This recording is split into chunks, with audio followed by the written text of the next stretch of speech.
The city lights of New York twinkled outside my window, a vibrant canvas of opportunity and promise. I took a deep breath, inhaling the robust scent of freshly brewed coffee, wafting from the break room. Today was supposed to be a celebration, a culmination of years of hard work and dedication. I was now the esteemed senior project manager at my marketing agency.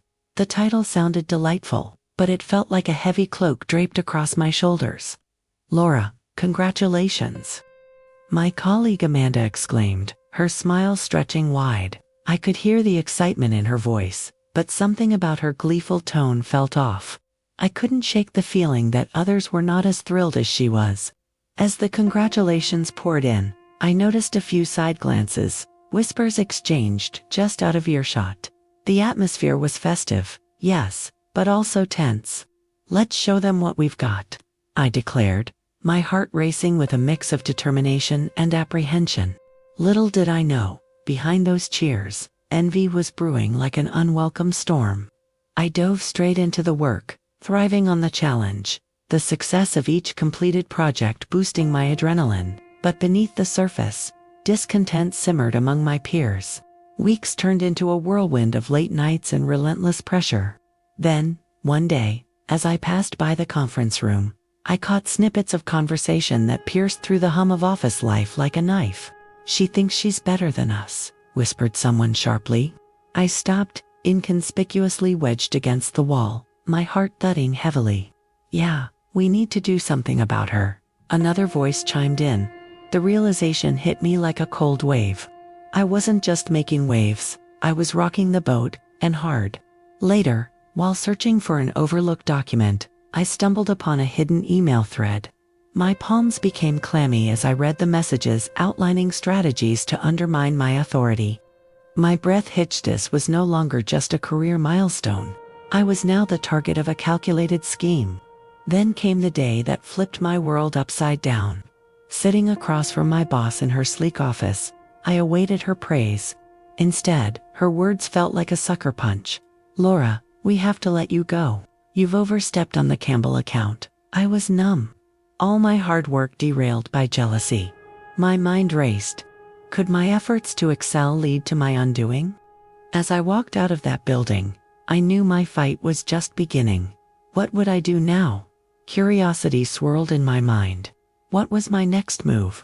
And before we unravel this surprising tale further, a quick alert for you who follow our stories. YouTube has been removing subscriptions lately, so check if you're still subscribed and leave your like to support the channel. Now, back to the crucial moment. The wind outside felt sharper that day, cutting through the bustling streets of Manhattan as I stepped into the throng of people. Each step I took echoed with uncertainty, a stark contrast to the confidence I had worn as my new title. I couldn't help but replay my last moments in that office. The realization that my promotion had transformed from a dream to a nightmare gnawed at me. I found solace in a cozy little cafe, tucked just a block away from the office. My favorite spot where the barista knew my order by heart. "One grande vanilla latte, right?" She smiled knowingly. I nodded, but the warmth of the coffee seemed cold compared to the chill that accompanied losing my job. As I settled into a corner booth, my phone buzzed with a message from Amanda. "We should talk." My heart raced. Why would she want to meet now? Was she part of this plotting after all? I typed back, "Sure," then paused, glancing around as if someone might be eavesdropping. I couldn't shake the feeling of being hunted, and yet, part of me was intrigued. What could Amanda possibly want to discuss? Was there an apology buried within layers of office politics? I was at a crossroads. Did I care enough to confront this toxic environment or distance myself from it entirely?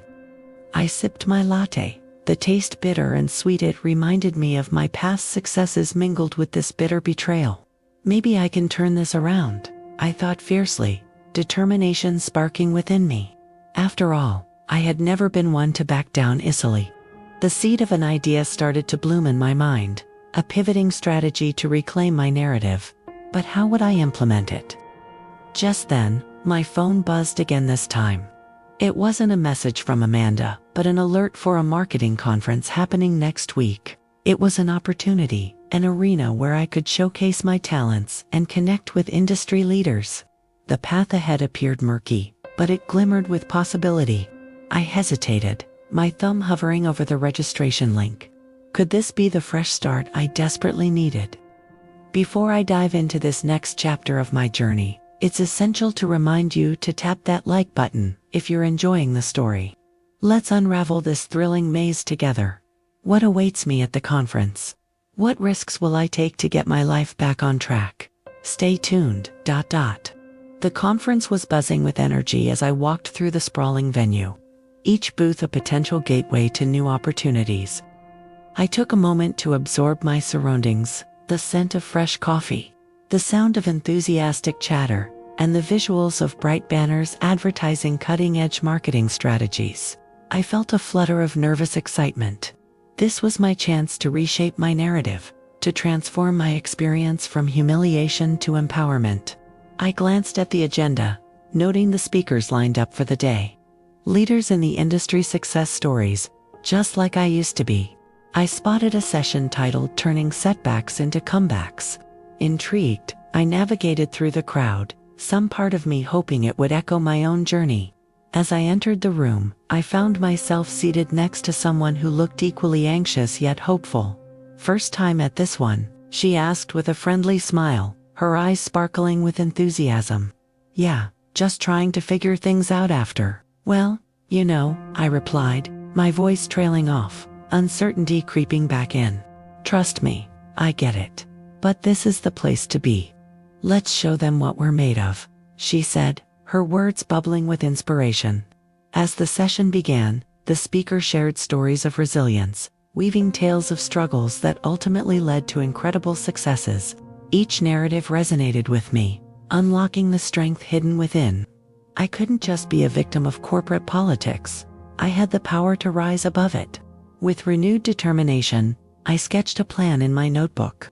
I would network, create connections, and after the day's sessions, pitch my own ideas. What if I approached those industry leaders with the brilliance I knew I possessed? My heart raced at the thought this could be my breakthrough. But as I leafed through the agenda, something caught my eye. One of the speakers was my former boss. The reckoning moment was coming. Would she acknowledge my talent, or would I be just another face from the past? With the session ending and the crowd rising to mingle, my mind was already racing. I had a choice: would I confront the woman who fired me, or let fear dictate my actions? Stay tuned, because as I step into the unknown, I'll share what unfolds in this life-altering moment. And don't forget to hit that like button to keep up with this roller coaster of events. What will my former boss say? How will I turn the tide back in my favor? The next chapter might hold the answers. The atmosphere in that conference room shifted dramatically as I spotted her across the crowd, the sharp, confident presence of my former boss, Sarah. She was in the midst of a group, laughing easily as she shared insights with industry insiders. My heart raced, a mix of anxiety and determination swirling within me. Could I confront her? Here, surrounded by ambitious marketers and creative minds, both my resolve and fear began to clash. "Are you okay?"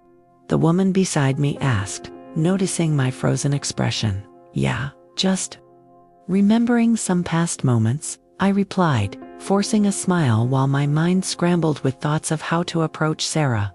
"Past moments can either hold you back or propel you forward. It's your choice," she said, wisdom glimmering in her eyes. Her words broke through my hesitation. I was not here to dwell on the past. I was here to reclaim my narrative. Clutching my notebook like a shield, I took a deep breath and made my way through the crowd, heart pounding in my chest with every step. The loud chatter faded into a muffled backdrop as I approached Sarah. She looked up, her cheerful expression wavering slightly as our eyes met. "Laura, it's been a while," she said, her voice professional but noting the tension brewing beneath it. "Yeah, it sure has," I replied, the words flowing with a mix of nerves and courage. "I wanted to talk about what happened." Her gaze hardened, and I could sense the walls she had built since my departure. "I'm quite busy at the moment. Maybe another time." Before she could turn away, I pressed on. "Please, I just want to find clarity. It felt unfair the way everything turned out. Her expression softened, just for a moment, as if my plea struck a chord. Look, Laura, the corporate world can be brutal. You were too good, and that intimidated plenty of people. And you decided to let me go? I shot back, frustration bubbling up. It was a tough decision. But I see you're here for a reason. You're making efforts to get back in the game. That says a lot. That glimmer of acknowledgement ignited something within me. How could I turn her acknowledgement into an opportunity? Thanks for that. It's not easy to see something positive in a setback, especially when it feels personal.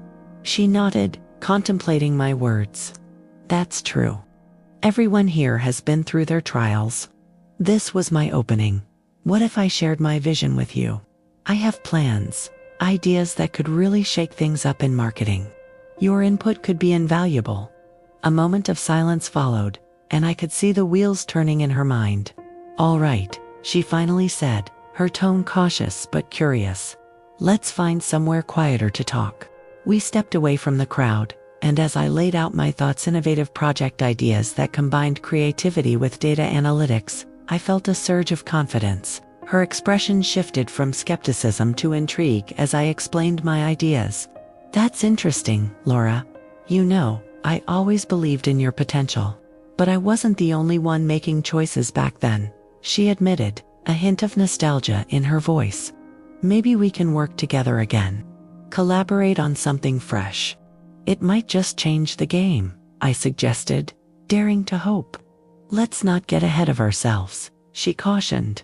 But there was a spark in her eyes now that hadn't been there before. Why don't you stay in touch? I'm curious to see where you take this. Absolutely, I replied, knowing how crucial this moment might be for my career. As I walked away, a whirlwind of thoughts flooded my mind. It felt like I had sailed into stormy waters and come out the other side with a newfound sense of purpose. But just as I was reflecting on my victory, I felt a tap on my shoulder. I turned to find Amanda standing there, her face unreadable. Laura, she said softly, can we talk? The weight of those words sent a chill down my spine. What could she possibly want to say now, in the midst of my breakthrough? As I nodded and followed her to a quieter area, I steeled myself for whatever she had to reveal. I know things have been tough, and I want to apologize. I was part of the culture that allowed jealousy to fester, instead of supporting each other. She confessed, her voice earnest but strained. I appreciate that, I said, trying to mask my surprise. But that doesn't change what happened. No, it doesn't. But I want to make it right, she continued. What if I help you connect with others here? My reputation could lend you a little credibility as you re-enter the industry. A flicker of hope ignited within me. You'd do that? I asked, genuinely taken aback. Yeah, I'd like to. We all have our moments of weakness. As we spoke, clarity washed over me. The bridges built in this industry had always been fragile, but understanding like glass, hanging by a thread. One spark, one connection could either shatter that glass or create something extraordinary from it. Let's make this work, I said, buoyed by the unexpected turn of events. Our conversation blossomed into plans, a shared effort to reinvent my place in this industry. The air crackled with possibility, and as we exchanged insights and names, I felt a swell of excitement. My path was no longer a solitary one. But while Amanda's willingness to help lifted my spirits, I couldn't shake what lingered in my mind. The subtle glances from my peers I had seen back in the office, the whispered threats. Would that whispering shadow follow me here? The echoes of that past resentment seemed distant, yet they remained a haunting reminder of the challenges ahead. But I had choices now. I could either sink into the shadows or step into the light. Just like that, the conference closed with newfound connections forged and possibilities shimmering on the horizon. But uncertainty danced at the edges of my newfound hope. What would I uncover next? What new challenges would await me now that I was ready to reconnect? And as I prepared to share every detail of this tumbling journey with you next, don't forget to hit that like button to stay with me through the ups and downs. What awaits me as I navigate these new alliances? Will my past continue to chase me, Or will I finally break free? Stay tuned for the next thrilling chapter. As I walked away from my conversation with Amanda, a surge of mixed emotions coursed through me. My heart raced with apprehension and a reluctant sense of hope. Could this really be my chance to reshape my narrative, or was I merely fooling myself amidst the chaos of recent events? The conference thrummed with possibility, and for the first time in weeks, I felt a glimmer of control over my own fate. I took a moment to soak in the vibrant atmosphere, the bustling hallways filled with eager professionals, to think. Just a short time ago, I had been relegated to the sidelines, my dreams crushed and my confidence shattered. But here I was, surrounded by a network of individuals, each seeking the next big breakthrough. And I refused to let my past define me any longer. With renewed focus, I approached several booths, each conversation building upon the last. I pitched my ideas with a fire I hadn't felt in ages, igniting interest from potential collaborators. Each smile and nod from industry leaders convinced me that I was finally on the right path. No longer was I merely reacting to my past. I was carving out my future one connection at a time. As the day drew to a close, my thoughts turned to Sarah, my former boss. She had ignited an unexpected spark of recognition. Perhaps I could leverage this network to propose a partnership that would prove the skeptics wrong. I texted Amanda, my mind racing with possibilities. "Thank you for today. Let's regroup tomorrow and brainstorm," I typed, hopeful excitement bubbling in my chest. "Absolutely. I know some people who'd love to hear your ideas," she replied almost instantly. The response filled me with anticipation. But just then, the voice of the conference organizer echoed through the hall, announcing the end of the day's sessions. Everyone began to disperse, and I felt a bittersweet pang, knowing that I'd have to leave this vibrant atmosphere soon. Earlier, I had felt like a castaway, isolated by jealousy and betrayal. Yet here I stood, a phoenix rising from the ashes of my former corporate life. I stepped outside into the crisp New York night, the city's lights twinkling like stars just for me. With each step toward the subway, I resolved to not just rebuild but to innovate. I would craft a narrative that was not defined by jealousy or betrayal but by resilience, ingenuity, and collaboration. As I sat on the train, I reflected on how far I had come. There was no going backward. I would return to the industry, and no one would undermine my progress again. And on that note, I want to thank you for joining me through this journey. If you're invested in my story and want to see how it unfolds, hit that like button and subscribe. You won't want to miss what comes next as I navigate uncharted territory and turn this second chance into something extraordinary. The best is yet to come.